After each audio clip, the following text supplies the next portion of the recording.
आप सभी दर्शकों का बहुत बहुत स्वागत है देश न्यूज के खास कार्यक्रम ब्लैक बॉक्स में। मैं हूं आपके साथ निशा तिवारी। दर्शकों, आज के ब्लैक बॉक्स में हम बात करेंगे रंगा बिल्ला कांड की। जी हां, दुनिया की सबसे खौफनाक कहानी।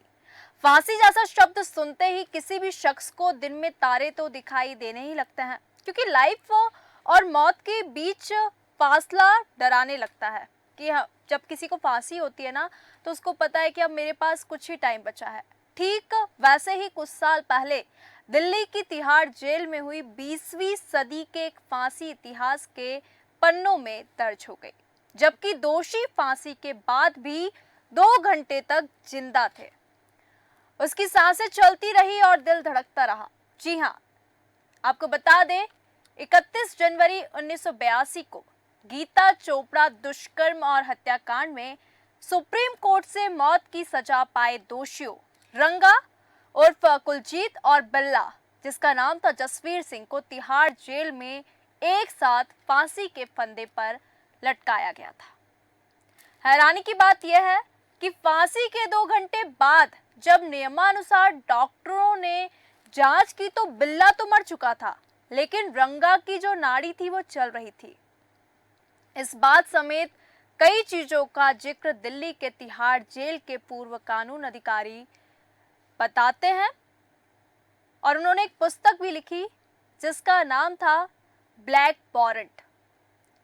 फांसी के बाद रंगा और बिल्ला की मौत पर नहीं था किसी को संशय, क्योंकि बड़े आपराधिक मामले हो या फिर किन्हीं दो खुरापातियों के जिक्र की, कई बार आपको ये सुनने में आएगा कि वो तो रंगा बिल्ला है। आपने अक्सर सुना होगा रंगा बिल्ला शब्द, अरे वो तो रंगा बिल्ला जैसा है या रंगा बिल्ला। आखिरकार रंगा बिल्ला कौन थे? रंगा बिल्ला की कहानी क्या थी? क्यों इसको इतना खौफनाक बताया गया, जिसकी संज्ञा लोग आम से लेकर खास क्रिमिनलों को देते हैं? वो रंगा बिल्ला जिनके कारण से मंत्री अटल बिहारी वाजपेयी को लोगों ने पत्थर मारा और लहूलुहान कर दिया। कुलजीत सिंह उर्फ रंगा 1975 में एक ट्रक ड्राइवर था। ट्रक से ऊब गया तो मुंबई में टैक्सी चलाने लगा। रंगा का मन यहाँ उगता रहता था, उसका मन ही नहीं लगता था। उसने श्याम सिंह नाम के आदमी से कुछ अलग करने की बात कही।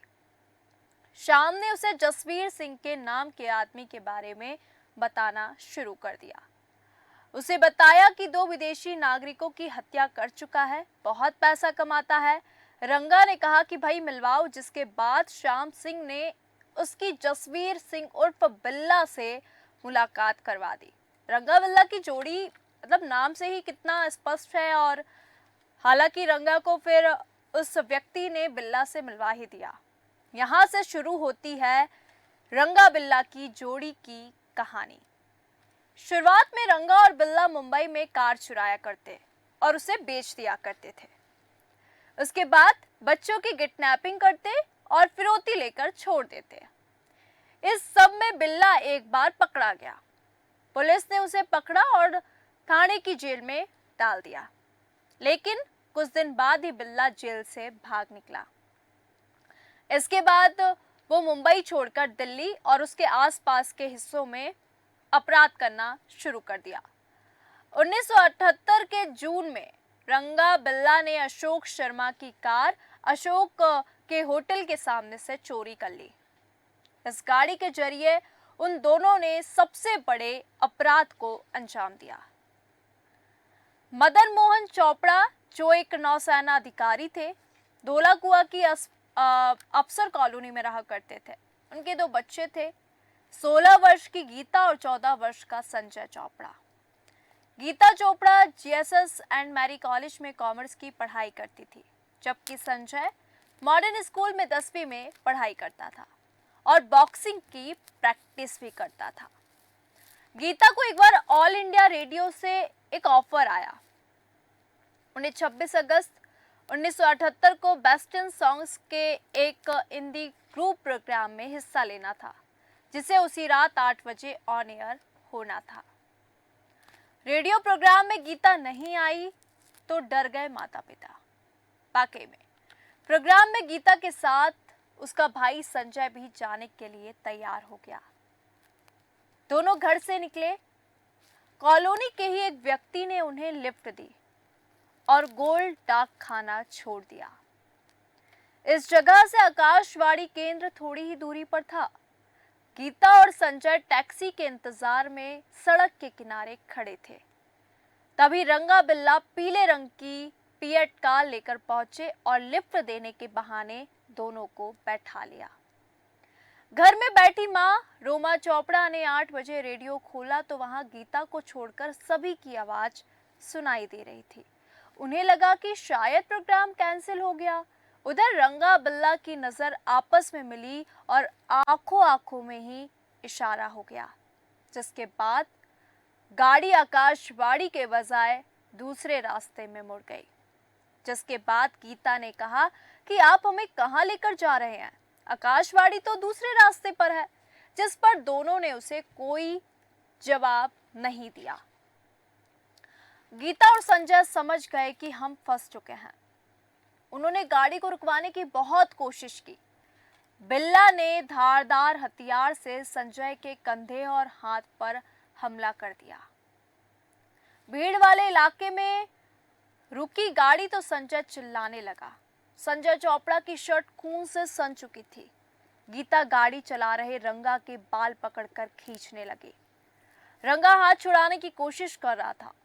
वो एक साथ गाड़ी चला रहा था और दूसरे से गीता के हाथों पर जोर जोर से मार रहा था। गाड़ी शंकर रोड के भीड़ वाले इलाके में रुकी। संजय ने शीशे से मुंह सटाकर जोर जोर से चिल्लाना शुरू कर दिया। संजय की आवाज भगवान दास ने सुनी। मैं बंगला साहब गुरुद्वारे से नॉर्थ एवेन्यू की ओर स्कूटर से जा रहा था। लड़के को चिल्लाता देख उसे रोकने की कोशिश की। एक अन्य व्यक्ति गाड़ी से लटक गया, लेकिन रंगा ने गाड़ी नहीं रोकी। भगवान दास ने पुलिस को सूचना दी। पुलिस को बताया कि गाड़ी में 2 बच्चे हैं। गाड़ी का नंबर भी बताया और कहा कि डीडीए जूनियर इंजीनियर इंद्रजीत ने भी उस गाड़ी को देखा। उन्होंने बताया कि लोहिया अस्पताल के पास गाड़ी तेज रफ्तार से गुजरी और आगे जाकर धीमी हुई तो देखा कि गाड़ी में 2 बच्चे चीख रहे थे। गाड़ी रोकने की बहुत कोशिश की गई, लेकिन ड्राइवर सिग्नल तोड़ते हुए भाग गया।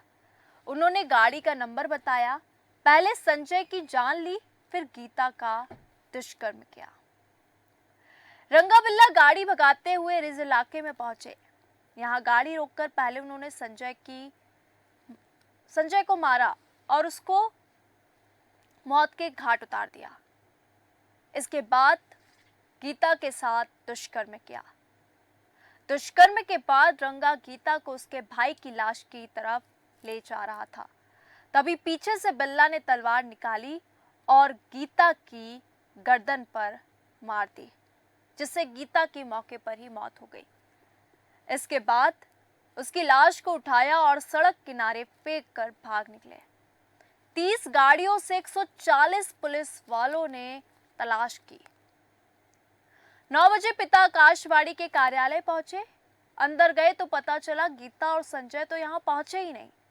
मदन चोपड़ा भागकर धोलाकुआ थाने पहुंचे।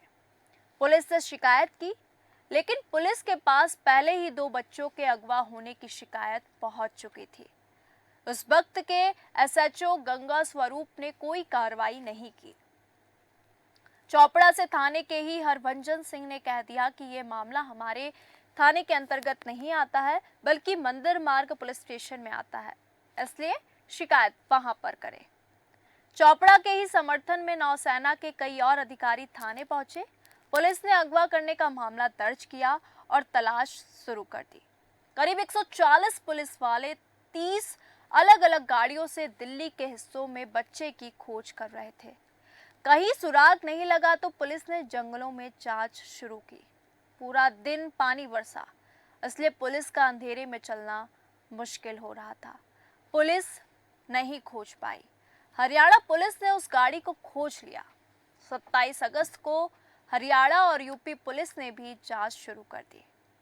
उत्तराखंड, बिहार, मध्य प्रदेश के साथ राजस्थान की पुलिस भी गीता और संजय को खोजने में लग गई। हरियाणा पुलिस ने उस गाड़ी को खोजा जिसे सबसे पहले भगवान दास ने देखा था। ट्रांसपोर्ट विभाग ने बताया कि गाड़ी नंबर जो गाड़ी संख्या थी वो मालिक रविंदर गुप्ता की है, लेकिन वह गाड़ी फिएट नहीं थी। जो गाड़ी थी उसकी हालत इतनी खराब थी कि दिल्ली तक वो जा ही नहीं सकती थी। 29 अगस्त को एक चारवाहे को लाश दिखी। उसने पुलिस को सूचना दी। दिल्ली पुलिस तुरंत पहुंच गई। सड़क से महज 5 मीटर दूर पड़ी लाश को बाहर निकाला। आसपास सर्च शुरू किया तो 50 मीटर की दूरी पर एक और लाश मिली। पुलिस अधिकारी मदन चोपड़ा को लेकर वहां पहुंचे। मदन ने देखते ही पहचान लिया। उनके मुंह से आवाज ही नहीं निकल रही थी। पुलिस वालों ने उन्हें संभाला। पोस्टमार्टम रिपोर्ट से पता चला कि गीता के शरीर में 5 और संजय के शरीर में 21 गहरे घाव थे। आपको बता दें, दिल्ली छोड़कर मुंबई भागे रंगा बिल्ला फिर आगरा आए। रंगा बिल्ला 8 सितंबर 1978 को कालका मेल के उस डिब्बे में चढ़ गए जिसमें सारे फौजी भरे हुए थे। उनसे सवाल जवाब किया तो धौंस सिखाने लगे। आर्मी के ही एक अफसर लॉन्स नायक एबी शेट्टी ने पिछले दिनों इनकी फोटो अखबार में देखी थी। उन्होंने इन्हें पहचान लिया, तुरंत पुलिस को सूचना दी और उन्हें गिरफ्तार करवा दिया। रंगा बिल्ला को गिरफ्तार करने के लिए स्टेशन पर करीब 100 पुलिसकर्मी सादी वर्दी में पहले से मौजूद थे। लोगों ने विदेश मंत्री अटल बिहारी वाजपेयी पर पत्थर तक फेंका क्योंकि लाश मिलने के बाद दिल्ली में हंगामा हो गया। लोकसभा के अंदर कांग्रेस के नेताओं ने जनता दल के खिलाफ नारे लगाए। तत्कालीन पीएम मोरारजी देसाई से इस्तीफे की मांग होने लगी। मोरारजी देसाई खुद पीड़ित के घर गए। उस समय विदेश मंत्री अटल बिहारी वाजपेयी दिल्ली में प्रदर्शन कर रहे लोगों से मिलने पहुंचे तो किसी ने पत्थर उछाल दिया। पत्थर अटल जी को लगा और उनका कुर्ता खून से लाल हो गया। सरकार की किरकिरी हुई तो पुलिस को अलर्ट किया गया। गुस्साया बिल्ला बोला, मुझे रंगा ने फंसवा दिया। गिरफ्तारी के बाद केस बहुत तेज चला। पुलिस ने दोनों से अलग अलग पूछताछ की। डीएनए में जांच हुई। सारे सबूत और डीएनए रंगा बिल्ला से मैच कर गए। सेशन कोर्ट ने दोनों को फांसी की सजा सुनाई। रंगा बिल्ला ने दिल्ली हाई कोर्ट में याचिका दायर की। 26 नवंबर 1979 को हाई कोर्ट भी फांसी की सजा बरकरार रखी। रंगा ने सुप्रीम कोर्ट में याचिका दायर की। सुप्रीम कोर्ट ने खारिज करते हुए कहा, फांसी से कम कोई सजा नहीं। रंगा बिल्ला के पास अब राष्ट्रपति को दया याचिका भेजने का विकल्प था, जिसके बाद उन्होंने उस समय के राष्ट्रपति नीलम संजीव रेड्डी को याचिका भेज दी। राष्ट्रपति ने भी कोर्ट की इस तरह उनकी जो याचिका थी उसको खारिज कर दी। अब फांसी की तारीख तय होना बाकी था। इस पूरी कार्रवाई के दौरान बिल्ला हमेशा उदास रहता और रोता रहता। वो कहता कि वह निर्दोष है, उसे रंगा ने फंसा दिया, और रंगा कहता कि रब सब जानता है, मैंने कुछ नहीं किया। नहीं, कालू और फकीरा को फांसी के लिए जल्लाद चुना गया। फांसी की तारीख थी 31 जनवरी 1982। फांसी देने को मेरठ से कालू जल्लाद और फरीदकोट से फकीरा को बुलाया गया। फांसी के लिए रस्सी बिहार के बक्सर से आई। जेल प्रशासन ने दोनों जल्लादों को उस समय 150 रुपए में ओल्ड मॉन्क शराब मंगाकर पिलाई। जेल प्रशासन की माने तो पूरे होश में रहने वाला व्यक्ति किसी की जान नहीं ले सकता। तिहाड़ जेल प्रशासन ने दोनों को सुबह 5 बजे जगाया। रंगा नहाया, लेकिन बिल्ला ने नहाने से इनकार कर दिया। उन दोनों को फांसी के तख्त पर लाया गया। हाथ पीछे बांधे और चेहरों को काले कपड़ों से बने थैले से ढक दिया। फांसी के तख्त पर पहुंचने पर रंगा ने जोर जोर से नारा लगाया, जो बोले सो निहाल। तभी जेल के सुपरिटेंडेंट आर्यभूषण शुक्ल ने लाल रुमाल हिलाया और दोनों जल्लादों ने लीवर खींच दिया। सुनील गुप्ता ने बताया कि अफजल ने जब फांसी की बात सुनी तो वो बिल्कुल नहीं घबराया। उसने कुछ दार्शनिकों की तरह बातें की। उसने कहा कि वो चाहता नहीं था कि कश्मीरी अलगाववादी बने। इसके बाद अफजल ने 1966 की फिल्म बादल का गीत गाना शुरू कर दिया, अपने लिए जिए तो क्या जिए तू जिए दिल जमाने के लिए। फिल्म में संजीव कुमार ने यह गीत जेल में गाया था। अफजल उस वक्त चाय की चुस्की ले रहा था। उसने चाय की मांग की, लेकिन चाय वाला तब तक जा चुका था।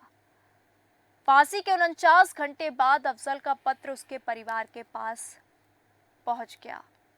तिहाड़ में आखिरी बार अफजल गुरु को फांसी दी गई थी। अफजल गुरु की फांसी बहुत अलग तरह की थी। दरअसल तत्कालीन राष्ट्रपति प्रणब मुखर्जी ने अफजल की दया याचिका खारिज की तो फांसी की तारीख 8 फरवरी 2013 मुकर्रर थी। सरकार को डर था कि जुमे के दिन अफजल की फांसी से जम्मू कश्मीर में हालात बिगड़ सकते हैं। तत्कालीन गृह मंत्री सुशील शिंदे ने मीटिंग बुलाई। इस मीटिंग में बात हुई कि तिहाड़ में कोई जल्लाद नहीं है, ऐसे में फांसी कौन देगा। इसके बाद गृह मंत्री और गृह सचिव आर.के. सिंह ने फैसला किया कि जेल का ही कोई कर्मचारी ये काम करेगा। उस समय तिहाड़ में बिमला गुप्ता डायरेक्टर जनरल थे। अफजल जब सुबह 2 बजे के करीब सो रहा था तो दूसरी तरफ जेल के कर्मचारी डमी फांसी का ट्रायल कर रहे थे। इस दौरान बक्सर से मंगाई गई रस्सी एक बार टूट गई, लेकिन फिर तीसरी बार में डमी को फांसी दी जा सकी। सुबह 6 बजे के करीब अफजल को बताया गया कि उसकी फांसी होनी है। उस समय अफजल ने कहा, मुझे पता चल गया था। तो दर्शकों, आज के ब्लैक बॉक्स में हमने बात किया हिंदुस्तान की सबसे खौफनाक कहानी, वो केस जिसने हिंदुस्तान को हिलाकर रख दिया था।